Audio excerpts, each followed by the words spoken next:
Hello, everybody, and welcome to another NintendoFuse Game Chat.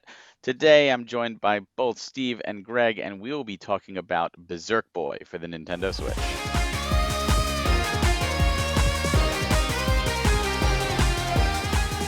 Berserk Boy is an action platformer that mixes some Mega Man, some Azure Striker Gunvolt, and puts it all together. And you get to have the ability to go berserk and use your powers to virtually be a similar character as Mega Man. And like Mega Man, when you defeat bosses, you gain their powers.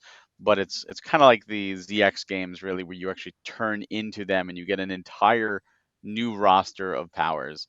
Berserk Boy is developed by Berserk Boy Games and came out for the Switch on March 6th of 2024. So let's go to you, Greg, first. What are your initial thoughts for this game? I had really much enjoyed what I played. It was definitely very slow and kind of confusing at first, but once I was able to pick up where to go, then it kind of made some more sense. So, like, I think on the very first level, like you see there's like a gate that you can't go through unless you have like 60% of the people rescued, and it took a little while to realize where like the last one was to go through that gate. So there was like a lot of backtracking and replaying different areas, and I actually didn't even learn about the teleporting thing. Even said I could teleport. I didn't figure out how to actually use it until the second level. So a little bit more of an introduction to make you actually to do that would have been a little bit more appreciated to learn that mechanic better. But overall, was I really enjoyed the parts of the story that I did play. Like you're like kind of helping out like this embassy style thing that's trying to figure out why this doctor went crazy and try to take all the orbs for himself, and then just playing through the different levels. It's just like as you said, it's like a Mega Man style game. You're just kind of like running, like you can dash into enemies and then do combo moves into them, and that in itself took a little bit of learning how to do like the lightning moves and everything too, to be able to combo and not be taking as much damage. But I mean, there are plenty of options that help you out with that. There's like an option where you don't take any damage. There's also like a more of a modern option where they give you unlimited lives and you can just respawn from the last checkpoint. So there's different ways to play, and that all those options are definitely very appreciated for um, pretty much any style gamer. So yeah, I can let Steve talk a little bit more into it and then go further. Yeah. I'd say for me, I didn't really know what I was getting myself into. So Barry said, "Hey, we got codes for Berserk Boy." And I was like, "All right, I'll boot it up." And so I really went into this game completely blind, which sometimes is fun to do that. And so it was cool to jump into this one. And yeah, immediately you feel the Mega Man vibes from the get go, specifically like Mega Man X. And so you feel that from the very beginning. And I feel like, I mean, this is a one person game. Like one developer behind this, it's incredibly ambitious. Like for one person to be able to put all this together, and it does. It feels like kind of a generic Mega Man X sort of game, like you said, Azura Gunvolt as well. It looks really good. It looks like it could fit into that world, that universe, and everything. But I will say probably my biggest complaint really is the controls. I feel like they could use some work. Like I wasn't in a game like that. I want to be very precise, and I didn't feel like I could be very precise. Like I want to be able to go a specific direction, and sometimes I was bumping into enemies or accidentally shooting into different direction and different things like that. And so I feel like the controls could be tightened a little bit. And this was also similar to those other games. I feel like it could benefit from being zoomed out just a little bit. I don't want the character to be as big so that I can see a little more of the screen and know where I'm going. There's some confusing things as well, like Greg, you alluded to in the beginning, not really knowing what to do and where to go, and it's not incredibly intuitive. You kind of eventually pick up on what you're supposed to be doing, but there's still some elements that I'm like, I don't know. They could have made that a little more clear. I'm not really sure. Do I need to teleport back? It said I should teleport back, but when I do, I don't really know. And there's one, like even navigating the menu, like I don't really know where to go. I got to a point where I'm like, I'm not sure where I'm supposed to go because I beat this thing and it says, oh, go back to the warehouse or whatever, and so I go back there and I do what I'm supposed to do there, which is a lot of open space and emptiness there in the beginning, and so I feel like I'm just running through screens and like there's nothing here. I'm just getting to something on the completely opposite side, and then I'm supposed to continue on with the game, but it sends me back into a level that I've already been in, but I don't know what I'm supposed to do there. So there's a little confusingness, a confusion, I guess, there. If you're trying to figure out like, okay, what to do next. In Mega Man and games like that, it's like clear progression. Like, okay, beat this boss, beat this boss, beat this boss. But it's not as clear cut in this game, and so that could be off putting to some people. But as far as the gameplay itself, it's beautiful. It's a fun soundtrack, really beautiful graphics and everything. But the controls and making things a little more clear, I think, could make it more of a enjoyable experience for me.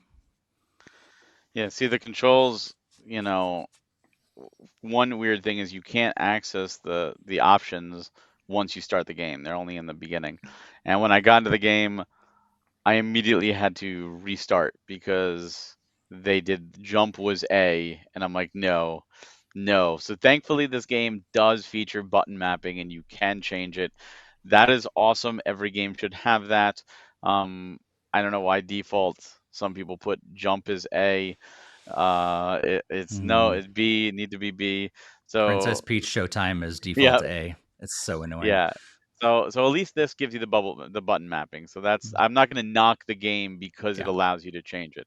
It is a mild inconvenience, but they allow you to change it. And those settings seem to stay. So if you quit the game, come back, it stayed for me. So that was just a weird minor thing. I didn't find the levels too confusing. What got me, I was expecting like Mega Man where it's one level per boss. And this, it's 3 levels per boss, almost like a mini Wily Castle.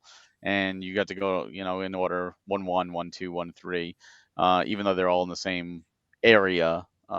And I thought the teleports were a really cool system, making the levels more open. But like you, at first, like when you get there in the tutorial level, it's like you need to go back to like gate one. And I'm like, how do I do that? And there's like a little help thing. And it took me a second to realize that that was a plus symbol for the start menu because I don't think of plus as start, even though the Switches had it. I just think of start. And once I realized, I was like, oh, dummy. And then it was no problem. Like then I was like, all right. So that's just maybe that's a me thing, maybe that's a you thing, maybe that's just our generational thing. In terms of gameplay, I did find myself sometimes like going up diagonally when I wanted to go straight. And I don't know if that was it was me, like some games are a little bit more loose about it. So like if you're anywhere on this like a certain spectrum, it'll still go straight. And this game's a little tighter and more strict. Like, oh, if you're just a little bit off, that 180 degrees, you're gonna go up at an angle. Or it could be that sometimes I just play that way and I never realize it because games don't hold me to it. Or it could have been a little Joy-Con drift or stick drift on my Pro controller.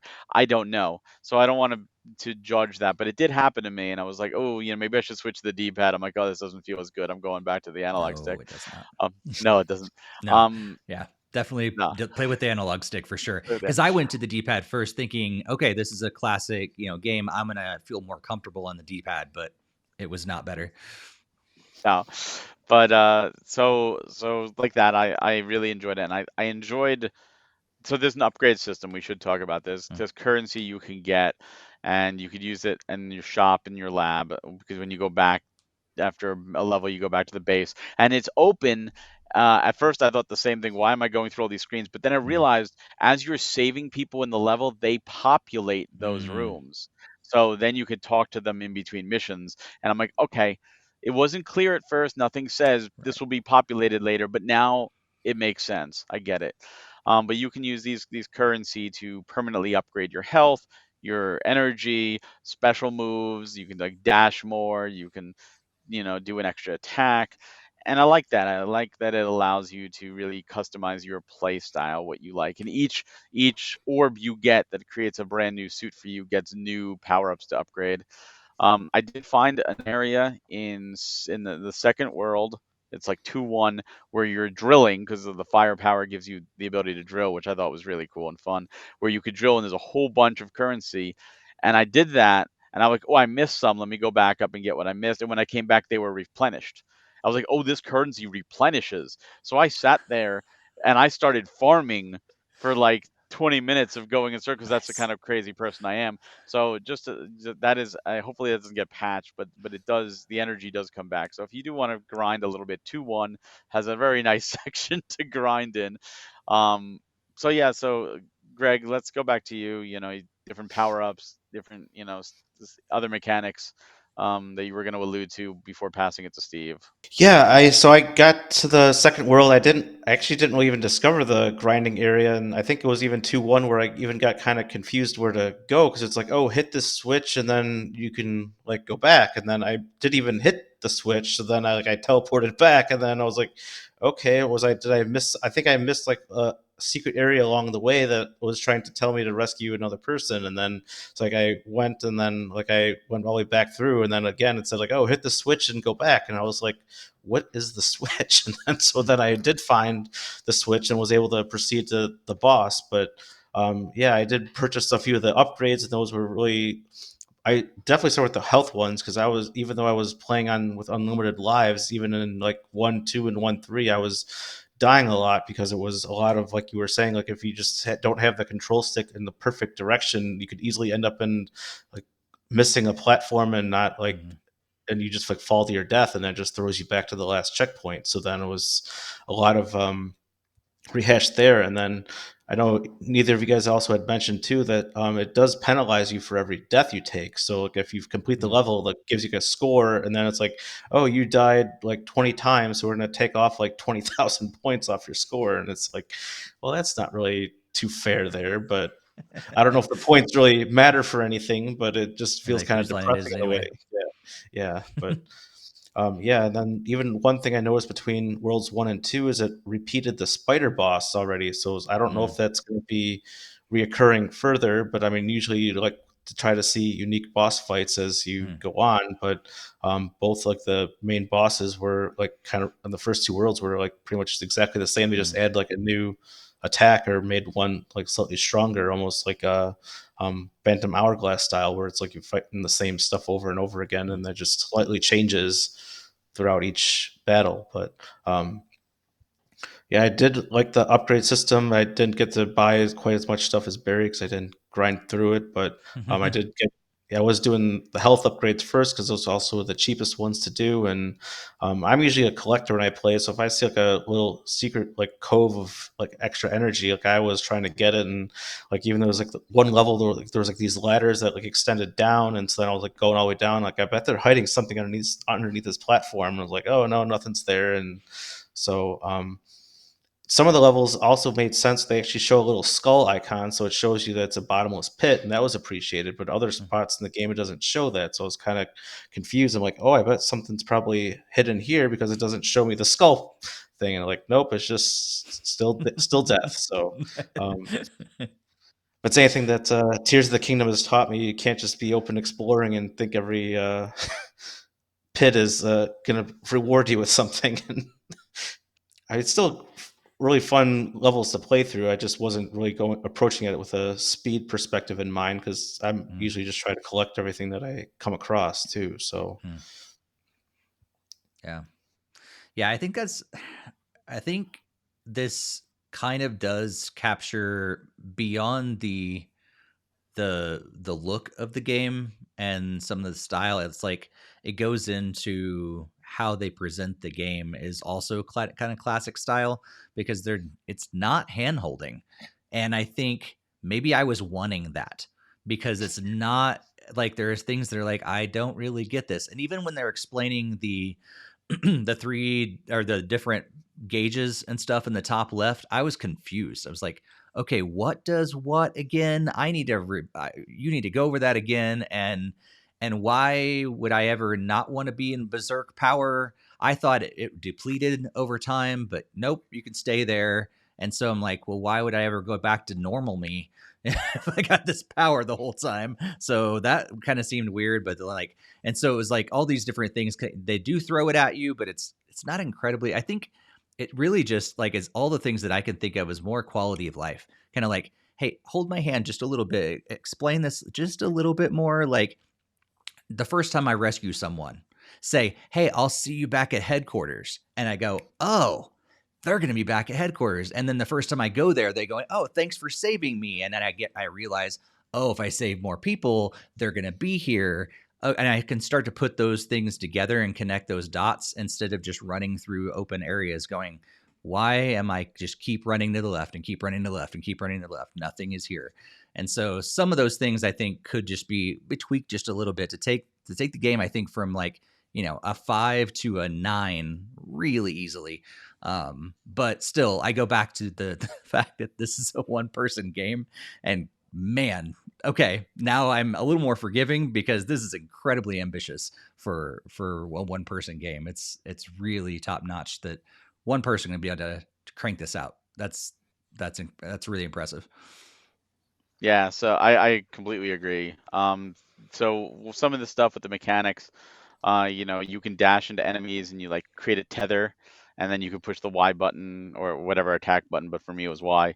And it instantly, shocks them with your base power, which is really cool. That's from like a Zero Striker kind of where you tag enemies, and it's like, oh, the default you expect to shoot like Mega Man. It's not. You just do energy around you. So you had to do different ways and be creative, and I really appreciated that. And once you get like the firepower, I noticed it automatically swapped you if you Mm, needed it, and I really appreciated that. mm, Now it only worked if you hit something. So like if you hit something that you needed to drill, it would turn you fire to drill, and then once you left the fire, you were back in Berserk, and it was like, okay, that was cool. But if you came across like an area that you needed to shoot through as Berserk with the lightning, it didn't auto switch you there because you didn't hit something to trigger it. So then you had to manually switch. Manually switching isn't bad. You hit X and hold it, and you just point to whatever direction you want.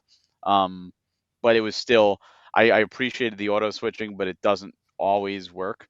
mm, So that's just a mechanic to worry about. But I like how different they all felt. Like all the mm, different orbs that I gathered thus far have all felt, and I think that's really neat because mm, there is no energy meter. You can stay in one orb, mode as much as you want and play the game pretty much in that mode exclusively, except for when you need a certain, mechanic. And I like that. I think that's something that I think that was also the ZX games mm, had the different modes you could stay in. And there's a ton of inspiration from those games, and it literally oozes the charm with the characters and everything. I've had such a good time with this game, truly, that I lost track of time. Like even when I was grinding, I was like, you know what, this isn't so bad. I'm just having fun with it. The music was really cool, and mm, and I love, even like in the first world, you have to save your friend, and when you do, she's just like, oh, I got all this data. Like it's like no care at all that she was captured. Just like the characters have personality, and I mm. love that.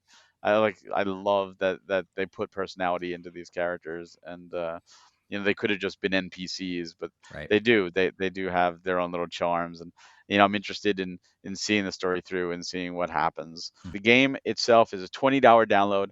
It's on sale to the 14th, so 2 days. So I don't know if this will go up before then, but it's on sale 10% to $18. Let's look at the $20 price tag. Greg, let's go to you. Final thoughts. $20, is it worth it? Not worth it? Wait for sale. What do you think? I actually think it is pretty much worth it. I mean, as Steve's already mentioned, and even Barry too. I mean, this is like a single guy that has created all of this, and I think everything here is like really well done. I mean, obviously there could be a few tweaks that could be made to make like the dashes to be a little bit more precise and other things like that, but I never felt like anything deemed like can be like unplayable or even necessarily unfair. Obviously there are could be a few quality things to make, like explaining a few of the control nuances and everything like that a little bit better as well too, or even just having alternate options. But um, I really think it is worth it at the price, and obviously anything that is a sale price would is definitely makes it even more intriguing in my eyes. This is going to be one of those qualified recommendations, I think, for me, that if you're not into this style of game, you're not going to enjoy this, I think. But if you're into this style, this is fun. This is definitely fun. If you're like action adventure, Mega Man style platformer, those sort of things, building like all the things that we've talked about. If that kind of stuff is your jam, then I think you're going to enjoy this. I think there's some areas that need to be tweaked and improved upon, but overall, it's a good quality experience. And if I'm paying 20-30 bucks for a Mega Man game, $18 to $20 for this game is great, as a great deal, for sure. And like you said, like I mean, we barely hit on it, but the music is fantastic. It's like an old Sonic Mania composer that also did like TMNT and Streets of Rage and Metal Slug and all these other games. So like composer is top notch as well, and just the graphics, all this different stuff. Sure, you're getting a really good quality game for that price. But yeah, if you're not really a Mega Man fan or something like that, I don't really think this is going to really do it for you, and you should probably stay away. So it's kind of a qualified recommendation. I'll echo that. I do think this is worth $20. I think there's a lot of charm, there's a lot of gameplay, and even if you take a Mega Man game, there's 8 Robot Masters, and this one has the equivalent of 5. So you're like, well, it's 5 versus 8. It's only going to be 5 levels. It's going to be shorter, but with each of them having 3 levels each, that significantly extends it to beyond a Mega Man game. And there's replayability. There's stuff you can go back for, and you could revisit levels anytime. So I think there's enough gameplay here. I think there's a lot of fun, and I think a lot of the nitpicks I could say we all had are minor and could be easily fixed in a post-launch patch, down the road. Once now that the game is out, I mean we're playing the launch version of the game. We're talking about this 6 days after it came out, so this all could be in the cards for post launch and after feedback. So this whole thing could be null and void in a couple months, and hopefully it is. Hopefully he goes Yeah. back and he polishes the game even more, and that's what we definitely want. But I do agree. I think $20 is you're getting a steal. For the soundtrack alone, you're getting a steal. But the gameplay is great. The graphics are great. The charm is there. And like Steve said, if you like Mega Man, if you like the ZX games, if you like Mega Man X, if you like the Azure Striker Gunvolt games, this is right up your alley. And if you don't like it, again, then this probably won't change your mind. And if you're on the fence, it could go either way, but hopefully you do enjoy it. I do want to also say thank you for codes. We got codes provided for us for this review, and we very much appreciate that. Any final thoughts before we wrap this up, guys? You mentioned earlier, but I just want to reiterate that the charm is something that also stood out to me about this game too, that I wasn't expecting. So yeah, yet another point that's just wanted to reiterate there. And I would echo that too. As I would give it a third point for charm. It was definitely very pleasing to see, and I really enjoyed all the graphics and music as well too. So that definitely made the experience much more worthwhile. All right. And with that, thank you so much for watching. For other game chat and reviews like this, please go to NintendoFuse.com for our bi-weekly podcast. Please come and check that out as well as other things like industry talks and other gameplay videos. You could also find us at youtube.com/NintendoFuse. Until then, Steve, Greg, thanks for joining me, and everybody, have a great day.